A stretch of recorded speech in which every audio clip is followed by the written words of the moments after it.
Miss world పోటీలతో Telangana గొప్పతనం ఏంటో ప్రపంచం మొత్తానికి తెలిసింది అన్నారు మంత్రి జూపల్లి కృష్ణారావు. తెలంగాణ టూరిజం ని ప్రమోట్ చేసేందుకు మంచి అవకాశం వచ్చిందన్నారు. టూరిజం ప్రమోషన్ కోసం బీఆర్ఎస్ వందల కోట్లు ఖర్చు చేసిందని విమర్శించారు. మిస్ వరల్డ్ పోటీలపై కొందరు తప్పుడు ప్రచారం చేశారని మండిపడ్డారు. కంటెస్టెంట్ల కాళ్లు పడిగారని తప్పుడు ప్రచారాలు చేశారని మండిపడ్డారు జూపల్లి.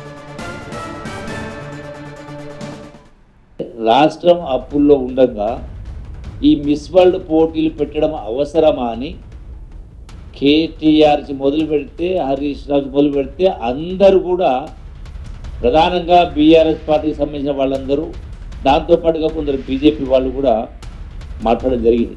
ప్రధానంగా బీఆర్ఎస్ పార్టీ ఏమని 200 కోట్ల రూపాయలు ఖర్చు అయ్యే కార్యక్రమం పెడతా ఉన్నారు. ఓదికేమో జీతాలు చెల్లించలేకపోతా ఉన్నారు, ఇంకో దిక్కేమో 200 కోట్లు 200 మించి 250 కోట్లు ఖర్చు పెడతా ఉన్నారని మాట్లాడడం జరిగింది. అసలు వాస్తవం ఏంది? మొత్తం అయినటువంటి ఖర్చు సుమారుగా 31 కోట్ల రూపాయలు, టోటల్గా అరౌండ్ 31 crores. సరే ఇంకా కొన్ని బ్యాలెన్స్ పెండింగ్ ఉంటే 50 లక్షలు 32 crores దాకా